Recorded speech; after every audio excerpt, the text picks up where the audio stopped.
What out, chaps? How's it going? It is, of course, time once again for the best weekly news roundup, probably the only weekly news roundup, centred entirely around the world's worst publicly funded news organisation. Yes, it's time again for the BBC Spews. I think we're up to number 8 now. Thrilling stuff, eh? You can just see, right, as soon as I clicked on this page, I knew I'd struck gold. It looks like there's 3 or 4 on there.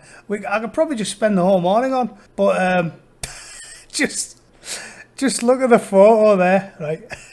Like, seriously, if you're genuinely at risk of persecution because of your LGBT in Africa, just throwing it out there, maybe don't put as much effort in as you possibly can to look really, really, really gay. Like, honestly, I know that the BBC and the sort of Marxists live in a fantasy land where they think 2020 in the Western world is the worst time to be alive. It's worse than, like, Industrial Revolution, working in a workhouse, working as a chimney sweep, 15 hours a day, coal mining, bollock cancer when you're 9. You know, that's what you got when you were a chimney sweep.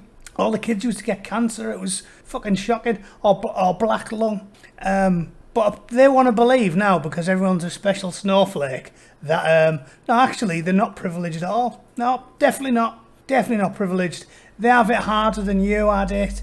Your granddad had it, your parents had it, your great-grandparents had it. 2020 is the worst time to be alive, and they're better people than you. They're tougher, stronger, more stoic, more resilient. They are the best people ever, right? Definitely are. We are not fit to carry their lunch, these badasses. And yeah, he was so scared of persecution, he used to go out almost purposely being, like, what would you call that, overtly limp-wristed, with a coach ball fired through his face, and colourful eyeliner. And he used to go out with his mate, black female lesbian Jack Sparrow there. Jacqueline Sparrow, searching the high seas for clunge so she can do some nautical scissoring. It's unbelievable. Before I start on them, I haven't even watched the other 2, but before I start on them, I'll do one serious bit of news that I thought I should cover. It is, of course, poor old Ruth Bader Ginsburg finally kicked the bucket. She has curled her toes up and at the same time driven the fists of the woke up into the skies as they shriek their impotent rage to the heavens. No! They are. To say they are terrified is an understatement. Like, here's just one example I've seen on Twitter. Look at this. On Citizen Free Press. Holy fucking shit, you guys! I'm driving your car, but I just got a notification that Ruth Bader Ginsburg died! Fuck! Could this year get any fucking worse? Ruth, you just had to make it to 2021! I love it. I fucking love it. Absolutely off her box. That fucking batty lady, isn't she? So yeah, they're not happy. Just look at the first, 5 paragraphs? Just look at the way it's written. Again, it's crazy, the BBC. I know I'm not the only one saying it. I'm probably one of the only ones on YouTube who constantly makes videos about the BBC. But, you know, that whole defund the BBC thing on Twitter came after me. I've been laughing at these maniacs for years. It's just crazy to me that they've completely lost the plot to the level they have. Like, the BBC was always left-leaning, but that was fine. 5-10 years ago, the BBC was fine. It was left-leaning, but it was all right. They used to tell you the facts. And I used to say to Americans, I used to brag about the BBC when I first moved out here. 7 years ago, I'd be like, oh, it's not real news in America. You know, the Fox is just right-wing, CNN's just left-wing. The BBC is the best place to get your news, you know, reasonable centre-left, but decent news, actual news. Not anymore. Not anymore. It's crazy. It's like it's written by fucking Owen Jones and Afua Hirsch and Laurie Penny and all the Guardian usual suspects. It's like they write the whole thing. It's like every single story is an op-ed. Even facts like this. Just look at it. US Supreme Court Justice Ruth Bader Ginsburg, an iconic champion of women's rights, has died of cancer at the age of 87. The court has said. First sentence. An iconic champion of women's rights. To you, whoever is writing this shit, you don't report news that way, do you? You don't do that. You don't say, David Cameron, a beloved hero of millions, has died. I mean, that'd be as true, because I'm sure loads have died in the world Tories. Love David Cameron. It's just like an op-ed. What you write there is, US Supreme Court Justice Ruth Bader Ginsburg, a long-term Supreme Court Justice, has died of cancer at the age of 87. Not an iconic champion. An iconic champion. Like, I don't think I'd say that about fucking Alan Turing or someone, like someone who could be credited with winning the Second World War for us. I wouldn't describe them as an iconic champion, because, like, you know, maybe the Germans don't think he's particularly iconic. It's ridiculous. So that's the first sentence of this fucking news. Let's crack on. Ginsburg died on Friday of metastatic pancreatic cancer at her home in Washington, D.C., surrounded by her family. Okay, well, that's an acceptable sentence. Earlier this year, she was undergoing chemotherapy for recurrence of cancer. A prominent feminist, she became a figurehead for liberals in the US. Tell us that, yeah, we have to know she was a prominent feminist. Who's got a fanny isn't a prominent feminist? Again, it's common sense, isn't it? Would you put Matt Taylor died today when he drank 2 bottles of whiskey and drove his car into a fucking tree? Would you write a prominent men's rights activist? Well, I think I am. Isn't it taken if you're a woman, you're a feminist, unless you're crazy? We're all fucking feminists. It's 2020. Nobody thinks women should be banned from voting. Well, I'm sure some of you fuckers do, but most people don't. I think if you're a woman, by definition, you probably are a feminist in this day and age. You don't have to tell everyone in every story you write. Look, she was the oldest justice and the second ever woman to sit on the Supreme Court. Second ever woman. Woman. Always, unending. It's fucking drivel. As one of 4 liberals on the court, her health was watched closely. Her death raises the prospect of US President Donald Trump trying to expand the court's slender conservative majority even before the election. In the days before her death, Ginsburg expressed her strong disapproval of such a move. I bet she fucking did. My most fervent wish is that I will not be replaced until a new president is installed. Well, tough titty, Ruth. You don't get to pick, love, because you're fucking dead, right? I know people that read the BBC think being dead is where you do all your worrying. That's why, you know, there's stories about I'm terrified of dying and being buried the wrong gender, right? Which I laughed about last weekend. Bury me, call me whatever the fuck you like. Call me Mrs. Taylor and piss on my grave. I couldn't give a flying fuck because I am up at the reorg in the sky. But apparently, the BBC is a necrocracy. They're obsessed with death, right? They're obsessed with death as long as you're a lefty. President Trump is expected to nominate a replacement as soon as possible. Funny as, right? Blatantly hypocritical as well, because the Republicans did the same when the last one died and wouldn't let the Democrats nominate someone. So now it is staggeringly hypocritical to just come right and go, no, we have to do it, 6 weeks left.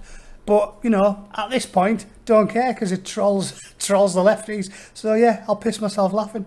And apparently the main reason they could stop it is because the president nominates them and then the Senate approves them. And when they argued about it, the Republicans held the Senate, so Obama couldn't do it because they have to approve his nomination. Trump can approve one, can nominate one, and they can approve one because they hold the Senate. Democrats have the House. So epic level trolling and hypocrisy all in one. put forward the most conservative one you can think of. Like, and none of this meeting them halfway. I don't want a Republican black woman. I want a big ginger hillbilly. Yeah, get one, some fucker from Alabama who believes all kinds of shit that I don't even like. The world's 6,000 years old. The Flintstones was a documentary. Gay marriages against Jesus. Whatever. Just pick someone like that. And he turns up for work in a fucking lumberjack shirt with no sleeves, carrying a chainsaw because he's just had to, you know, fell some logs on the way to work. Whatever. But just do it for comedy value at this point, because I don't care. They have killed tolerant liberal Matty, stone dead, and now the Angry Bootneck is a fucking right-wing bootneck. Because they're gonna pillory me or whatever, and I keep telling them I'm a lefty. They don't listen, so fuck it. Install a hillbilly on the Supreme Court. I couldn't give a fuck. Drive a Humvee, have a fucking bread bin nailed to a post at the end of your driveway. Do all the things American right-winger Republican types like. Mr. Trump said she had an amazing life. What else can you say? You can say, fucking get in, I'm putting a right-wing asshole on the fucking Supreme Court. Yes, you could say that. But he didn't. I guess he's a better man than me. Why was she important? Well, we know why you think she's important. Because she's got tits. That's why you think she's important. Supreme Court Justice serve for life or until they choose to retire, and supporters had expressed concern that a more conservative justice could succeed her. Yep, hopefully he will. He. Gotta be a he. Right, gotta be a he. Just for shits and giggles. The US Senate has to approve a new judge nominated by the President. Mitch McConnell said on Friday if they're put forward before the election, there'll be a vote on Mr. Trump's choice. Oh, I bet he said that. But Democratic presidential challenger Joe Where's My Pants Biden said, there is no doubt, let me be clear, the voters should pick the President and the President should pick the justice for the Senate to consider. Yeah, the voters did pick the President, mate. They picked Trump. That's why he's the President. And they picked the Senators. And that's why the Senate's red. And those two groups can pick the fucking Supreme Court Justice. And there's nothing you can do about it. So you go back to your cellar, Grandpa, and put your fucking record player or whatever it is you play with your fucking xylophone. Did you hear him talking about record players? Like he's living in the fucking 1800s. Yeah, I hope they put a right winger in. I will piss myself laughing. So there we go. There's some proper news. Now let's get on to the comedy. BLM protest inspired Bristol artists to sell 29-year-old works. This is going to segue perfectly into my video. Look, just read this. An artist has been inspired to sell prints of paintings she had started 29 years ago after seeing the suffering of black and minority ethnic people in society. Tell us about this suffering. What do you mean? Torture? Dysentery? What? Well, tell me about the suffering. Joanne Howell from Whitehall, Bristol. Yep, loads of suffering there. And the death of George Floyd. Oh, God, one individual man in a foreign country 3,000 miles away, and he was a criminal. Oh, my God, she's so negative. Has left the community feeling so negative. A perfect stranger dies 4,000 miles away, and the community of Bristol is feeling so negative. What planet are these people on? And this isn't even a result of modern mass media, is it? This would be like, would she be depressed if it was like 1893 and she looked through a newspaper and read about a small child fucking falling to his death in the foothills of Alabama? Would she go, well, that's the Bristol community, fuck then? It's what? Why do they have to shoe themselves into these things? Is it just pure narcissism? Everyone wants to be a victim. I don't know what it is. She wanted to sell them since 1995. The last 12 paintings were finished during a treatment for a breast cancer diagnosis and left them in a folder. The Black Lives Matter protests all summer were a wake-up call to sell her art, said her son. Mrs. Hall works with young people at Bristol Met Academy, so that's a hard job. Yeah, I feel sorry for her. I bet the coal miners in the 50s are fucking... I bet they were shoveling coal on their knees for 10 hours at a time thinking, I'll tell you what, them fuckers who work with young people at the Met Academy, there's fucking some work, that's graft. That's graft. Got fucking lungs like raisins. Live to be 50, and these fuckers want to whinge in 2020 in the nice, pleasant surrounds of their own backyard in leafy Bristol, complaining about the fucking world. You couldn't make it up. I saw my son was protesting and I didn't feel like that was for me, but I wanted to add something positive to the argument. Black men are often depicted negatively and black women are sexualised. Yeah, and neither of them things happen to anybody else. Yeah. Now, nobody else. White men are never the villains in every single fucking movie and TV show that they make nowadays. Oh, that never happens. And black women are sexualised. Oh, yeah. Yeah, because fucking they're better looking than everybody else. Yeah, Whoopi Goldberg, she's fucking gorgeous. Black women are sexualised. Yeah, it only happens to black women. Only happens to them. Make your mind up. You were telling us last year that black women never get to win any beauty contests, which is why Miss Universe and Miss World and Miss every fucking thing's black nowadays. So make your mind up. Are they or aren't they? It's just fiction, right? Just that sentence is fiction. Work of fiction, and we all know it. Total fucking nonsense. So let's move on. Here we are. This is the good stuff. I know this is going to be the good stuff. Fucking Lesser Jack Sparrow and the most camp man on planet Earth complaining about being LGBT in Africa. Maybe don't go out dressed like that then, you fucking maniac. How about that? Waking up as a black trans woman in America, when you leave your house, you don't know which one of your identities going to... In America? And this is a Somalian coming from one of the most war-torn, the arsehole of Africa, coming from Somalia to America, and then saying with a straight face as you fucking swagger down Hollywood Boulevard that in the USA, if you're black and trans and woman, you don't know which of your identities is going to get you killed. None of them. How about none of them? How about you take your chances then and go and try it in fucking Swaziland, right? How do they say it with a straight face? You don't know which one of your identities is going to get you killed. In America, you wouldn't have the brass neck to do it if you come from somewhere that was a shithole, like Hartlepool or Middlesbrough or something. If you turned up and went, being a black woman from Middlesbrough and walking down the road in Hollywood, you don't know what's going to get you killed. You've just come from a shithole and you're whinging about somewhere relatively nice. But to see a Somalian doing it is, it's the definition of insanity. Get you killed. My name is Wahira Label. I am from Somalia. I am now a refugee and a migrant in California. So she's a fucking winner. She's won the lottery of life and she's mourning about California. You couldn't make that up, could you? You couldn't. I'm flabbergasted. Also a trans woman.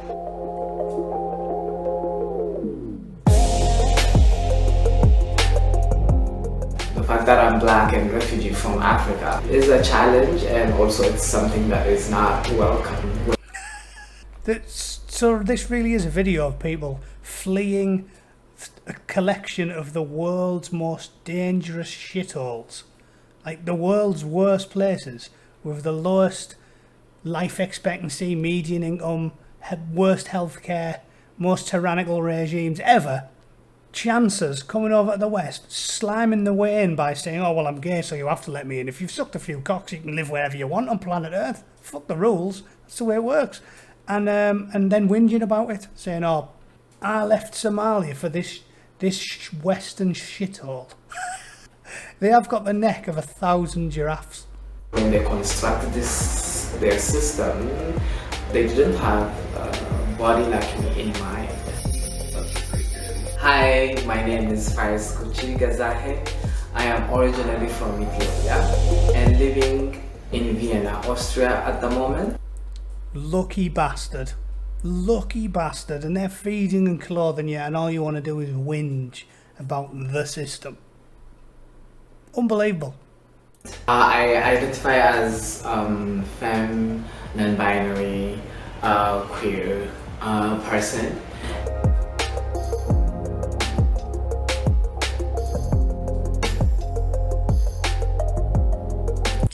Okay, so marginally worse than California then, yeah?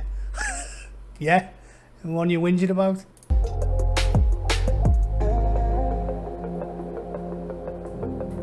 I was not only committing a crime of being queer in Ethiopia, but also on top of that is I'm advocating for the dignity and for the rights of queer community and also like minorities at large.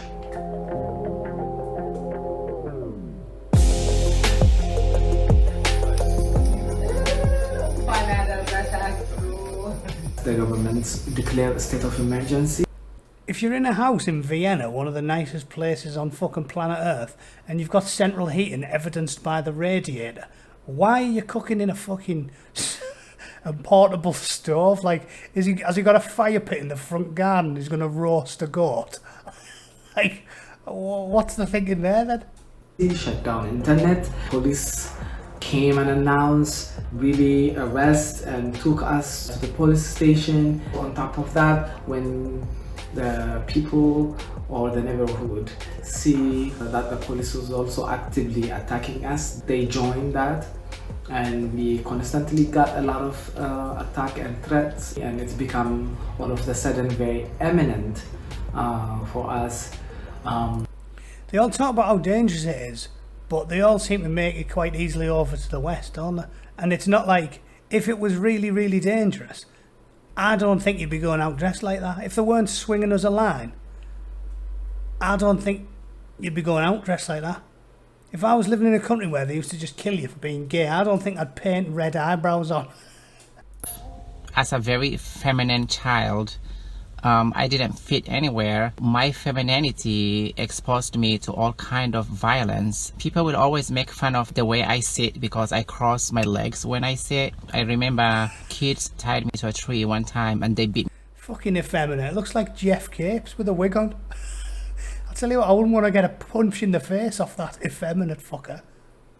Me up, telling me I need to act like a boy, not like a girl. It was just enough was enough.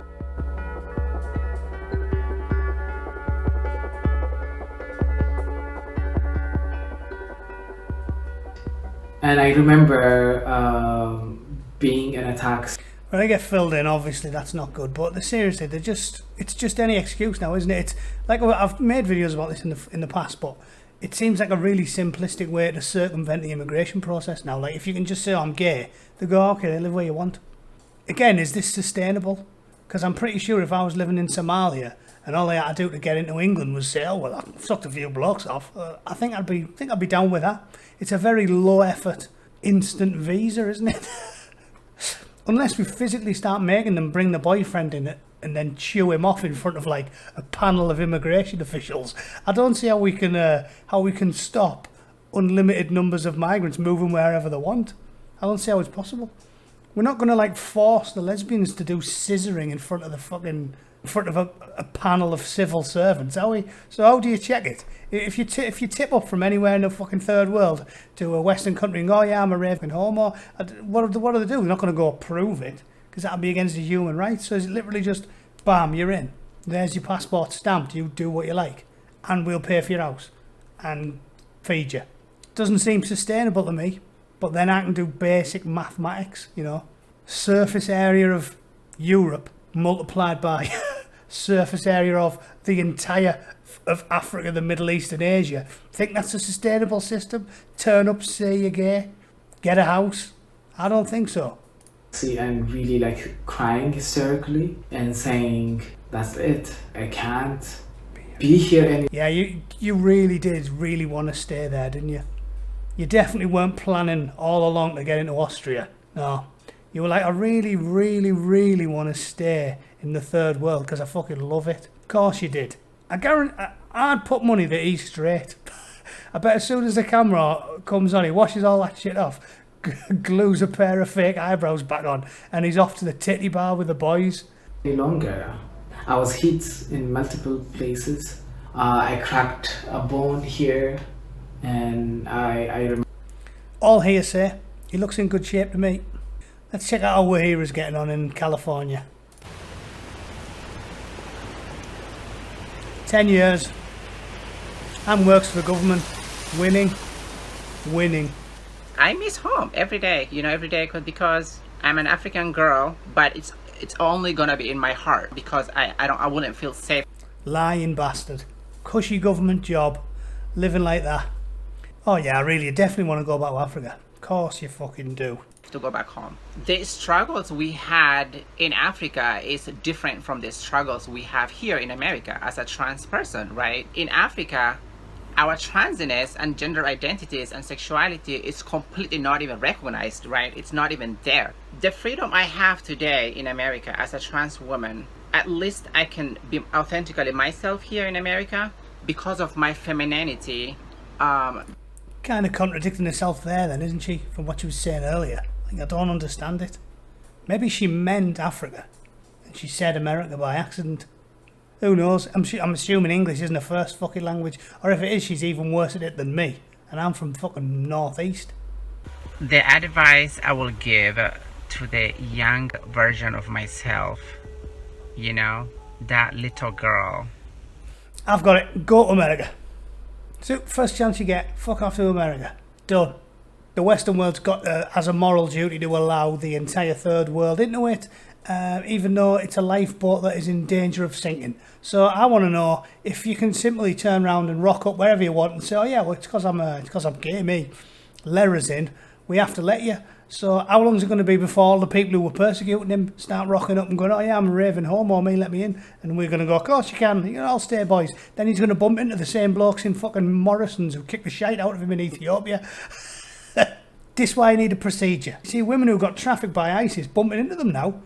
Bumping into them because they've claimed refugee status. This is why I need to have standards and systems and processes and procedures. You need to have a system in place so the people that move into your country get vetted correctly. And I'm sorry, simply saying that you occasionally like to hum the national anthem with a man's balls in your mouth shouldn't give you the right to live wherever you want on planet Earth. I'm not allowed to. It's a long and hard process for a Western person to move to another Western country. But if you just rock up from fucking anywhere and you can barely speak the language and you're basically unemployable, well, you can do whatever you like. Special rules for you. Fucking ridiculous. I want a cushy government job, give me it. Maybe I could tell them I used to be a woman. The ugliest, hairiest woman you'll ever fucking meet. We'll do one more, right? Look at this. This really pisses me off. They're actually talking about a bloke going out on the piss. Like, this is the crime of the fucking century in Manchester. It says, rule-breaking Bolton pub crawl saw cases rise. A returning holidaymaker who went on a pub crawl instead of self-isolating was partly responsible for Bolton's spike in coronavirus cases. The council leader, David Greenhill, said the man tested positive 2 days after a night out with friends in the town. Bolton's high rate is because of a cohort of people who refused to follow guidance. It took us by surprise. We had someone who did not adhere to quarantine, did not stay the 14 days, literally went on a pub crawl with a number of mates. Fucking hell, what an evil cunt, eh? Let's get him up, he's up there with Fred West and Harold Shipman, this fucking piece of shit. Said they visited a number of premises, and it led to a large number of transmissions from that one person because he then became symptomatic 2 days after they'd all gone on a pub crawl. So, alright, so a normal bloke, living his life, not being treated like a fucking rat in a cage by a load of illiberal politicians who don't want to admit they were wrong because we know the figures because Sweden's come out of lockdown and it's basically totally fine. So instead of just admitting they've been wrong and they've fucked the country up for the last 7 months, like anyone who pays attention is fully aware, and as I've been saying since March, turns out we've all been proven right. Peter Hitchens was right, I was right, they are wrong. The government is wrong. Boris Johnson should have a fucking backbone and just come right out and say, listen, we fucked up, let's get back to normal. But for some reason, politicians can't say fucking I was wrong. They can't ever admit it, so we're going to carry on with this fucking charade until everyone in the bastard country is suicidal. And as I keep saying, check the statistics from like suicide, cancer, heart attacks, all that shit that's gone up because of the lack of screenings. It's in the hundreds of thousands now. So it's killed far more people. Shutting down the NHS has killed far more people than this paltry fucking coronavirus, and it's killing much younger people because all these fucking 40, 50 and 60 somethings are dying to protect the lives of fucking 90 fucking 3-year-old cancer victims. It wasn't on the BBC, they won't cover it because they don't want to, because they're biased. They run stories like, oh, the harsh lessons Sweden's learning, which are lies, but they won't print this. Stillbirth incidence increases during COVID-19 pandemic. It's massively gone up all around the fucking world.